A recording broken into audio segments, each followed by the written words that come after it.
Hey guys, welcome to another monthly plan with me. I'm excited about this month's setup because the theme is lemons. As I gathered my supplies for this month, I noticed I have a couple of color variations. So I posted on my Instagram stories asking which I should use. Should I use my Archer and Olive Acrylographs, which are hues of muted pastels, or the ones on the right hand side, which are my Crayola fine tips. And these are more saturated. These remind me of an actual lemon. I checked the results and 85% of you guys wanted the Archer and Olive Acrylographs. So I'm glad I asked because using the acrylographs was a last minute change. I just happened to see it as I was grabbing my markers, but there was some doubt because I thought the green might be too light. But that is why I put it in my stories, because I wanted to get your guys' opinion first.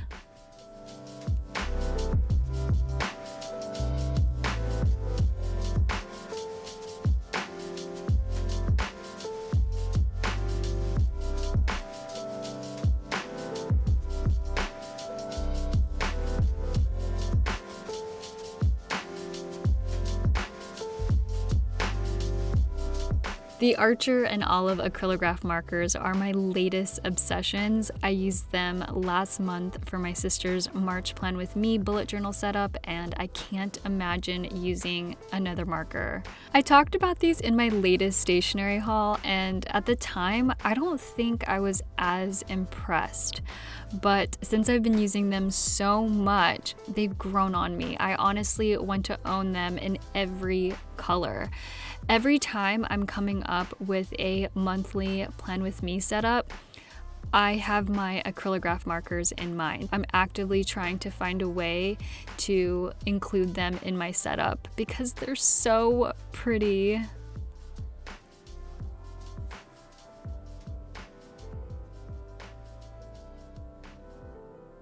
I usually go in with a pencil and sketch things out before I go in with a marker, but I kind of wanted to wing it for this setup. I tend to plan how I will create my monthly spreads, and although that's ideal because I won't make as many mistakes, it was liberating to not go in with my pencil first. And that's a lot coming from me. I'm your typical Virgo, but embracing spontaneity every now and then, I did have a lot more fun with this spread. I'm just really happy that going into it, I wasn't stressed or worried that the setup wouldn't come out perfect. And honestly, looking at it, it's not perfect. I mean, the shape of the lemons isn't an ideal lemon, but I kind of like it like that. My favorite part is actually going in with my Micron 03 and outlining the lemons, which kind of remind me of the single line drawings. I did think about shading and blending to make the lemons more realistic, but the messy outline in the Micron pen is a perfect addition. I love it.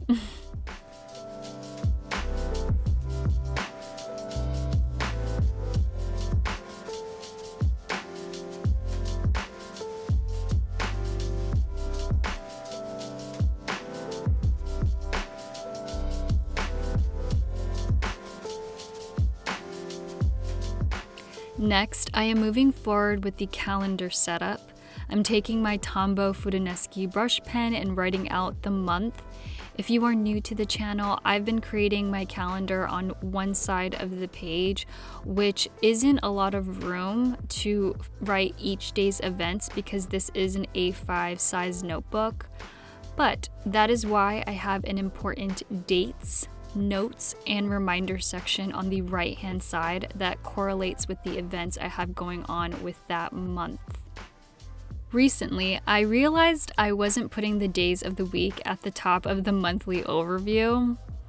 I didn't know until one day my dad needed a calendar and I happened to have my planner on me. So I whipped it out and showed him the monthly overview, and he was so confused.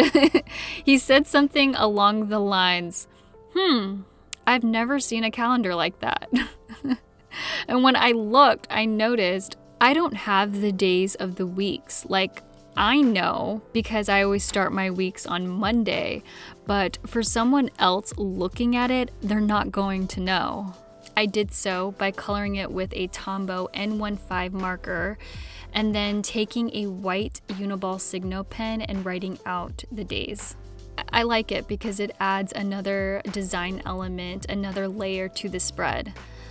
I decided to go with this because it reminded me of a chalkboard. I would imagine if I had my own lemonade stand, I'd want a chalkboard with the price written out in white chalk. There's just something sentimental about that. Funny story, my niece Sophia was telling me that her grandpa was going to build a lemonade stand for her. And so I guess when my sister and the other adults were talking about it, someone had mentioned that you can't just set up a lemonade stand in the neighborhood because it doesn't follow the HOA rules. I'm like, what? What has this world come to? If you don't know what HOA is, it's a home association made up of members in the neighborhood. They tend to be the ones who keep a cohesive atmosphere in the community. They keep it clean and organized. HOA is more likely to happen with new developments, but older ones may still have one in place to maintain the neighborhood's integrity. When I was a kid, I remember setting up a lemonade stand, and I remember that feeling, the thrill when someone would walk up and order something.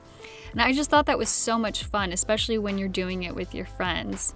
But I guess that's just a part of getting older. There's just going to be some things that I did as a kid that my nieces won't be able to experience today.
I'm still incorporating the rounded boxes for the weekly setup and filling the top line with my black Tombow dual brush pen.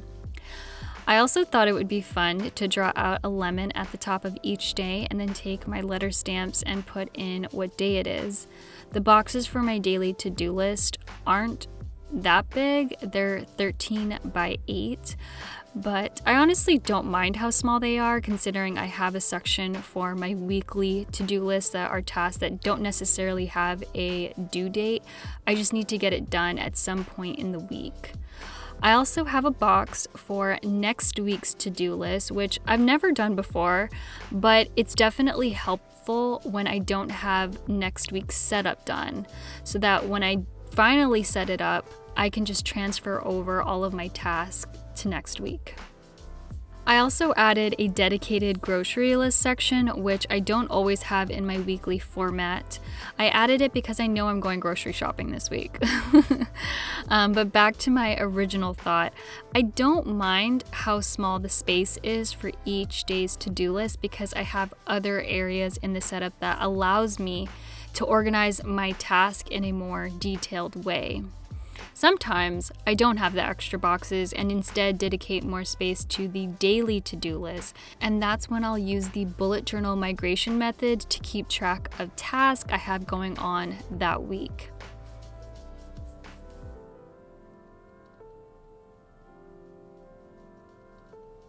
Here is the flip through for April's bullet journal setup. I've always wanted to do a lemon themed spread in my bullet journal, and I'm beyond pleased with how it turned out. I love the color combination. The green honestly works out. I love that it is lighter and it isn't a traditional dark green. You guys made the right choice. I will be coming out with a video next month creating an April Lemon Dutch Door weekly spread. So be sure to subscribe to the channel and click that notification bell. Please enjoy the rest of your day. I'll see you guys next time. Bye.